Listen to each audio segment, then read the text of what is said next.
Hey there gamers, DreamcastGuy here, and today we're talking about Ubisoft because this company is by far the most hated publisher in the entire industry. I mean, look at their stock price. They're down 90% in just the last couple of years, but it really comes down to more than that. I think that gamers have a good memory. People remember the fact that a lot of the aspects of gaming right now that people hate the most were literally directly invented by Ubisoft. Stuff like crappy annualized games that feel like basic rehashes for easy money, microtransactions in full-price single-player games, constant online BS, even the fact that they keep canceling stuff, and basically every part of Ubisoft drives me nuts. But I want to talk about this today because their CEO, he released some statements this weekend that have the internet very pissed off, and I wanted to sort of give my 2 cents. Hi, hope you're having a great day, and if you could, please give this video a like and subscribe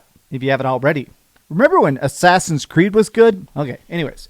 Ubisoft CEO is very directly against the Stop Killing Games initiative. Now, I wanted to start with this. We're also going to talk about the fact that they claim microtransactions make games more fun, psychotic. But let me go into this.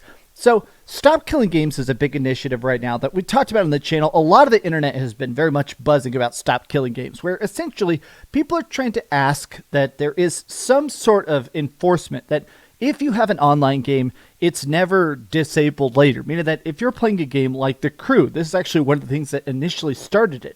The Crew was sort of a racing MMORPG invented by Ubisoft. And honestly, the game is pretty fantastic. It was cool to just be driving along and see other players start random races, do random objectives. You win a street race and you get a direct upgrade to your car. The Crew is fantastic. It was really fun, and now it's gone.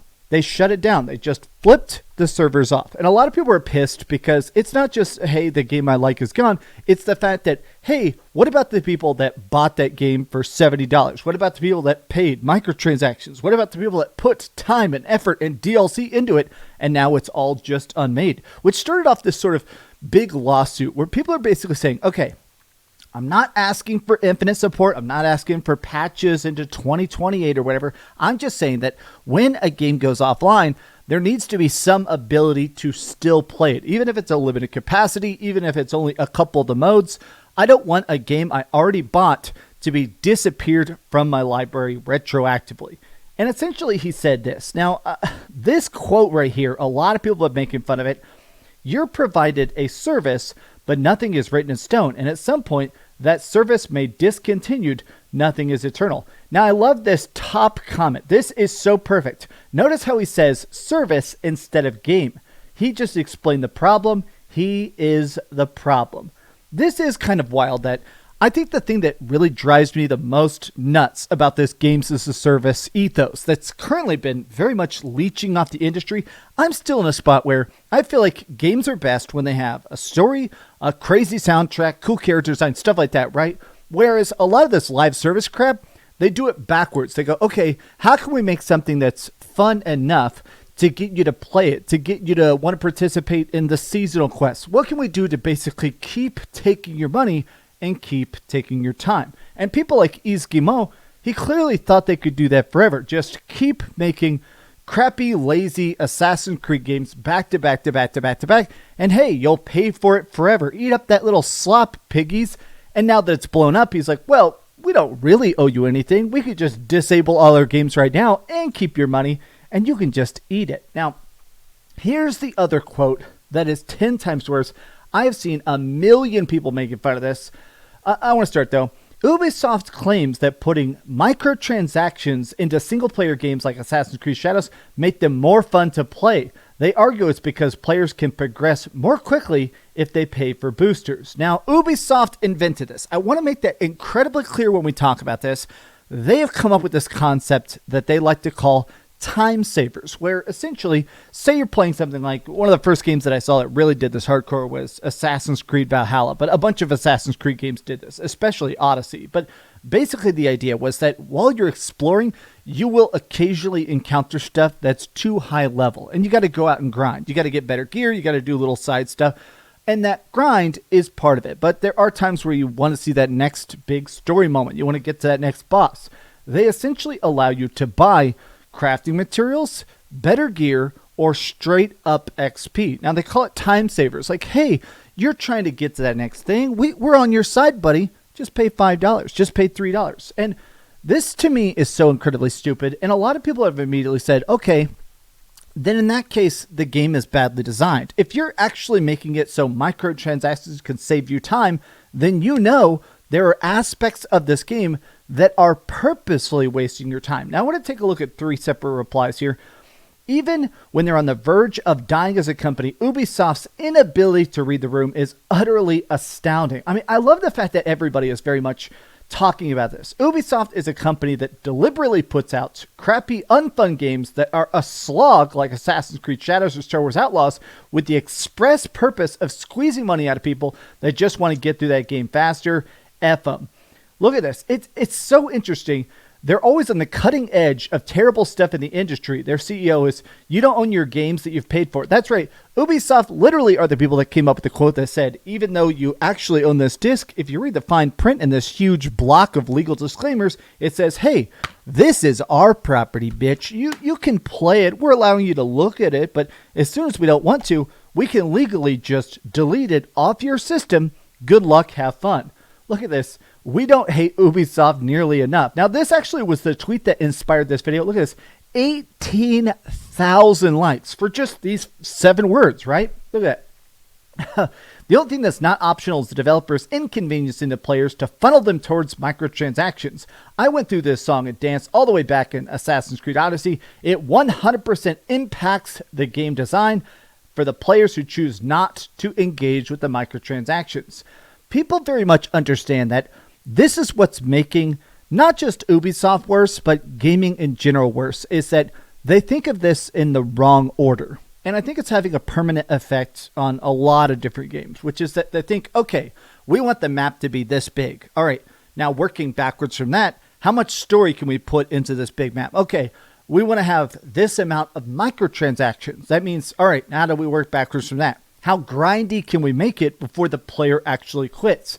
I do honestly think that one of the reasons that Star Wars Outlaws failed, now I know I'm the one person in the world, I did actually kind of like Star Wars Outlaws, as busted and bad as it was. As a person that doesn't really like Star Wars, I kind of like the fact that there wasn't a lot of Jedi and stuff. You kind of just got a chance to cruise around.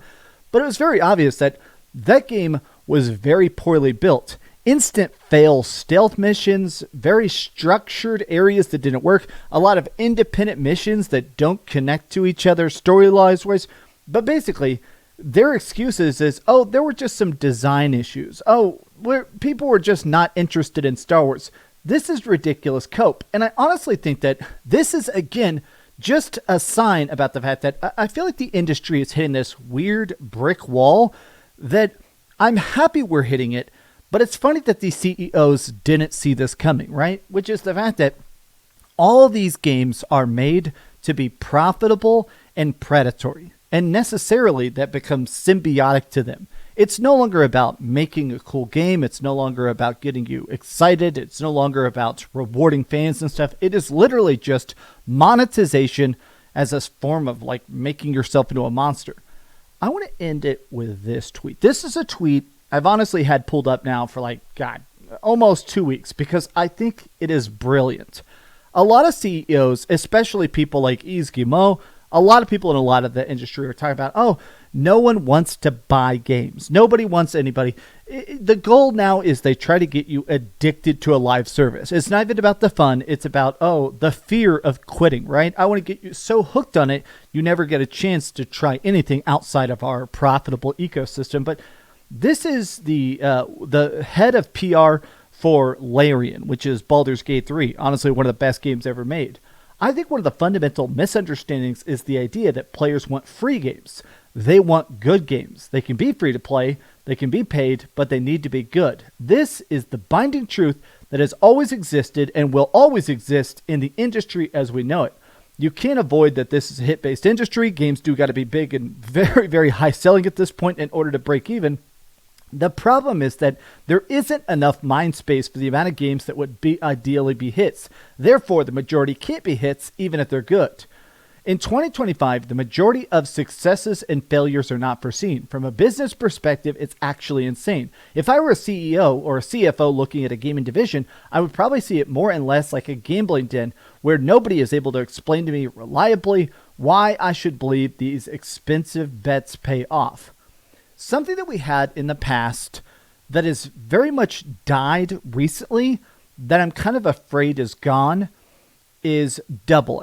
We used to have indies, of course, which a lot of people used to call single A, which are games typically made for like a couple $100,000, which obviously is a very large chunk of change, but for the sake of making an entire world with a full team and stuff, making a game for under $1 million, that's considered cheap in this industry. And then AA, with a game is made for about 10 million, and then you'd have the AAAs, games made for hundreds of millions of dollars. And Ubisoft, in a way, because they had so much money at the time, kept churning out AAA, games that were huge and ballooned budget and incredibly long and incredibly big worlds, but they sucked.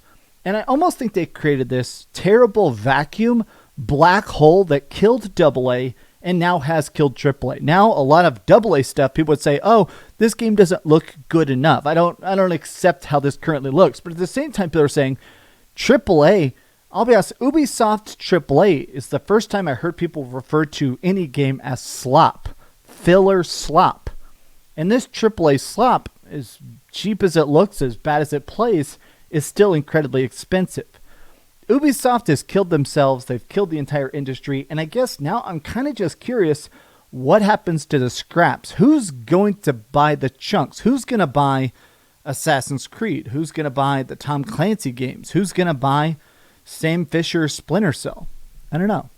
These are just some off-the-cuff thoughts. How do you feel about Ubisoft, and how do you feel about the current state of the industry? Tell me your thoughts in the comments down below. And if you enjoyed this video, be sure to give it a like and subscribe if you haven't already. And please don't play Assassin's Creed. Keep dreaming!